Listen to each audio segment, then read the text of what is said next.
നീതിക്കായി സമരം ചെയ്ത ഞങ്ങളുടെ പ്രിയര നേതാക്കളെ രാഹുൽ ഗാന്ധി പ്രിയങ്ക ഗാന്ധി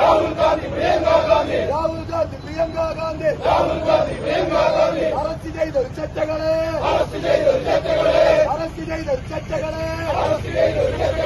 സംഘപരിവാർ പോലീസ്